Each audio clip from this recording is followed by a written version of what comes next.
Je m'en vais rejoindre Michel Corneau, qui est un détective privé. Détective privé, on voit ça dans les films, on pense que ça n'existe pas, mais dans le domaine judiciaire, ça existe. C'est des gens qui vont faire des filatures, des enquêtes sur des personnes, vont amasser de la preuve, soit photo, vidéo, pour prouver quelque chose qui peut se retrouver devant la cour. Maintenant, en 2022, il y a un fléau qui est la fraude de l'identité sur les réseaux sociaux. Et on veut lui parler de ça parce qu'il y a plusieurs clients qui ont vécu des drames dans ce domaine-là. Il nous explique là, comment ça se passe et quoi faire pour prévenir ce genre de fraude-là.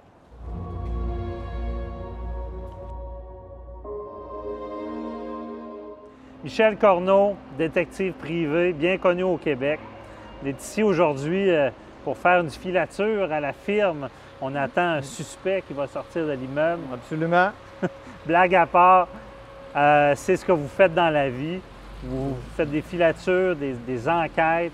Pour qui exactement? Bon, on travaille principalement pour les employeurs, les bureaux d'avocats, les compagnies d'assurance, les institutions financières, puis les particuliers également. Okay. C'est des dossiers qui se ressemblent, qui sont similaires. Et là, vous devez fournir de la preuve, là, des vidéos, des photos. Oui, on doit amener des preuves vidéo, des témoignages, des rapports d'enquête, photos, vidéos, et qu'on présente à la cour habituellement. Là, ma blague, justement, de suivre quelqu'un, vous faites ça là, autant en voiture que dans la rue, de devoir surveiller des personnes. Oui, lorsqu'on reçoit un mandat, habituellement, qui dure entre 3 et 5 jours, c'est la moyenne. On travaille en équipe de 2 enquêteurs la majorité du temps. Et puis, on vérifie les activités puis les déplacements du sujet qu'on doit filer.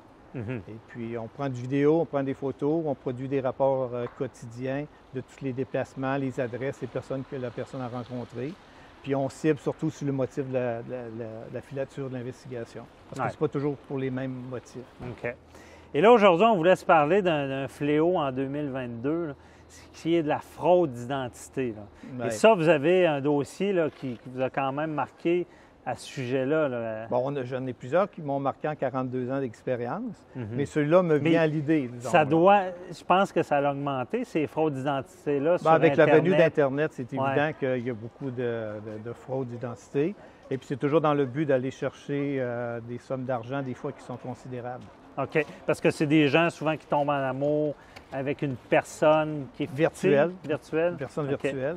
Elle peut avoir l'impression de tomber avec une jeune fille, puis que finalement, c'est un homme de toute autre personne. Toute autre personne. Ouais. Parce que la plupart du temps, ils n'ont pas de contact vidéo. Okay. Les gens qui se font frauder n'ont pas de contact vidéo, c'est principalement des photos qu'ils reçoivent. Des photos, des promesses. Et là, justement, vous avez une histoire à nous conter où est-ce que c'était pas du tout la même personne. Là, Ouais, en fait, mon client, c'est un Français de la Côte d'Azur qui correspondait avec une jeune fille, une très belle jeune fille, qui étudiait infirmière et qui habitait la Beauce depuis 1 an. Et puis, au bout de quelques mois, mon client français, que je présume avoir un bon écart d'âge, l'avait invité à toutes dépenses payées, billet d'avion, pour qu'il vienne la visiter. Et puis là, la première fois, la personne s'est trouvée des raisons médicales, familiales pour ne pas y aller. La deuxième fois, il a fait une nouvelle invitation, puis ils correspondaient régulièrement ensemble. Et puis encore là, il s'est trouvé des motifs. Donc là, ça a procuré un doute dans l'esprit de mon client. Et puis, il nous a envoyé un courriel parce qu'on apparaît sur les pages au niveau d'investigation au niveau international pour dire si on pouvait tenter d'identifier et de confirmer que c'était la bonne personne. La photo, même personne. Et là, vous vous mettez à enquêter parce que vous savez que ça serait situé à Québec. En fait, on est très limité dans la cyber-investigation, là, parce qu'on peut avoir des adresses IP partout à travers le monde sans pouvoir les identifier. C'est comme ça que les fraudeurs fonctionnent.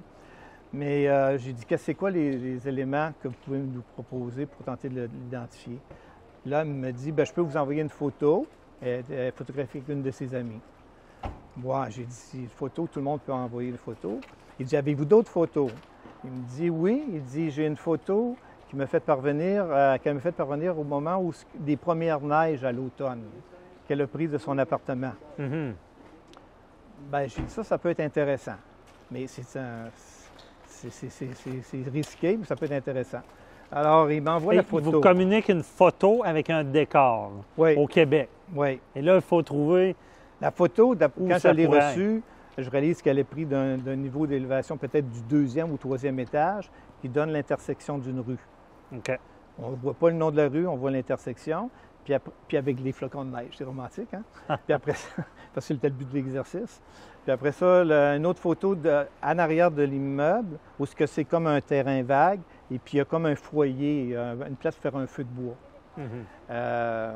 Moi, quand je reçois la photo, j'ai voyagé beaucoup au Québec. Je sais que. Puis il me dit que c'est en Beauce. Je ne sais pas si je l'avais mentionné avant. On savait que la fille venait de la Beauce. Je regarde la photo, puis il me vient un flash, par hasard. Tu sais, dans l'investigation, 50 de chance, 5 de talent. Là j'étais dans le 50 de talent. Non, j'étais 50 de chance, je pense. Là, je me dis, ça me dit de quoi, ce secteur-là de Sainte-Marie? Alors là, c'est à ce moment-là que je dis à mon client, j'accepte le mandat. Parce que nous, notre bureau, on n'accepte jamais de mandat si on n'a pas l'impression si on n'a pas la capacité de le compléter, de le remplir. Donc, moi, j'ai dit, oui, j'ai besoin d'une dizaine d'heures d'enquête. Je vais aller en Beauce, puis je vais vérifier le secteur. Je pense que 2 jours après, j'allais à Sainte-Marie-de-Beauce. Moi, dans mon idée, ça ressemblait à la route Cameron, qui est une des premières sorties quand tu arrives à Sainte-Marie. Et aussitôt que je laisse l'autoroute 73, je prends la route Cameron, je vois les blocs appartements. Il y en avait 3 ou 4, un aligné à côté de l'autre. Fait que là, je disais, je suis sur une bonne piste. Fait que là, il s'agissait de trouver l'angle, le bon angle que la photo avait été prise pour cerner le coin de la rue. Là, j'identifie le nom de la rue. Et puis, d'après l'angle, je déduis que ça pouvait être le 3e étage du côté sud. Pour confirmer tout ça, je vais en arrière de l'immeuble, je vois le feu. OK. Donc, le plan de vue se Ouais. concrétisait, là. Exactement. Fait que là, j'ai dit, on est sur une bonne piste. J'ai la photo de la locataire, entre guillemets, avec une de ses amies, qui était une très, très belle fille, en passant, elle puis son amie. Et puis... la fille avec qui votre client était tombé en amour virtuellement. Exactement. Ça fait que là, on a toujours assisté par le bureau d'enquête, mon bureau à Québec. Fait que je donne un coup de fil au bureau, et je dis, trouve-moi le nom du propriétaire de l'immeuble, il faut que je le rencontre. OK. Fait que ça a pris 3-4 minutes, je reçois l'appel, je me rends à l'adresse, j'ai le nom du propriétaire, j'ai son adresse. Chanceux, il est chez eux. J'explique la situation. Il faut y aller clairement, net, pour avoir la collaboration. Et puis, j'ai dit, connaissez-vous cette locataire-là? Okay. Il me regarde, il dit non, mais j'aimerais bien ça, Vincent. Fait que là, je demande quel est le nom de la locataire qui habite à cette adresse-là. Ça fait que il dit là, il part à rire encore une fois. Et il dit c'est pas tout à fait le même style. C'est pas la même personne. C'est pas la même personne, puis pas le même volume. Hein? On va dire ça de même. Donc, c'est l'apparence, la belle apparence physique avec laquelle l'homme tombe en amour avec la photo, c'était pas du tout ça. Là. Non. Alors, je lui demande s'il pouvait m'identifier la personne. Puis d'après mon client, elle est infirmière. Ça fait qu'il me donne son nom.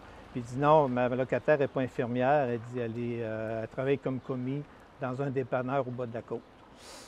Donc, tout ça est monté. Puis votre client, là, après ça, il faut y annoncer qu'il s'est fait berner. Là, comment il le prend? Bizarrement, il me dit OK, je comprends qu'elle a voulu me berner, mais j'ai quand même correspondu avec cette jeune fille-là pendant 1 an. J'ai de la complicité avec elle. J'ai dit, je vais lui dire que je l'ai comme démasqué. Et puis, je pense que je vais poursuivre ma relation avec elle. Ah ouais, OK. Bon, c'est une histoire qui finit bien. Hein? Tant mieux, parce qu'il y en a qui finissent mal. Là, oui. Vous avez voyez-vous des dossiers d'extorsion d'argent, de fraude, des gens qui perdent beaucoup? C'est connu sur le web. Hein? Oui. J'apprends rien. On a tout reçu des courriels. J'ai hérité de 5 millions d'euros. Et puis, j'ai besoin que vous m'aidez à le sortir du pays. Tout le monde connaît ça. Là. Comme on dit, c'est une forme de fléau parce qu'il y a beaucoup de gens dans cette situation-là.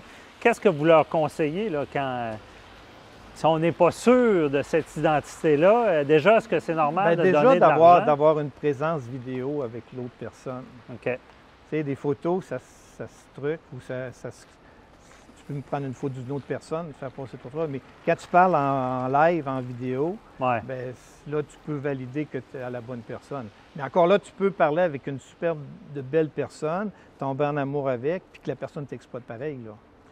Fait que tu n'envoies pas d'argent à l'étranger, là. Ah, c'est ça, il y en a que c'est la réalité, mais C'est ça. c'est déjà arrivé à vos clients qui se font soutirer de l'argent, puis qui même si c'est la vraie personne. Parler à la vraie personne.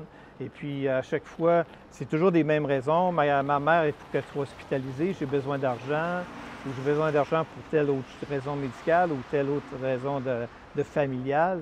Puis, oui, je vais aller te retrouver, mais encore là, je veux, ou carrément que les gens, bien, ils veulent se marier au Canada pour immigrer. Hein, ça, c'est vu dans les voyages de loisirs.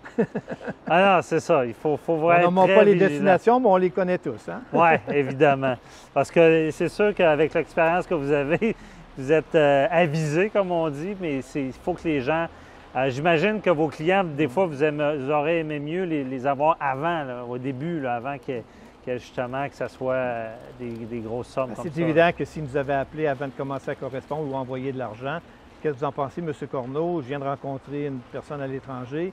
Elle me demande 1 000 pour un problème médical. J'ai dit, non, faites attention. Là, ouais.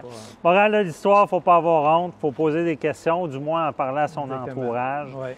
Parce que des fois, l'amour a une raison que la raison ne connaît pas. Et ça, on le voit bien. Et souvent, ces gens-là les mots de la bouche. se retrouvent à avoir honte de ce qu'ils ont fait. Mais si des fois, ils n'avaient parlé, ça pourrait aider. Et merci beaucoup, M. Corneau, très éclairant. On se reparlera pour d'autres dossiers. Là, notre suspect n'est pas encore sorti, mais j'imagine on va l'attendre. Regarde là, j'ai un de mes enquêteurs qui est dans la voiture juste en arrière. Parfait. Ah, super. Merci beaucoup. Bonne journée. Parfait. Bonjour.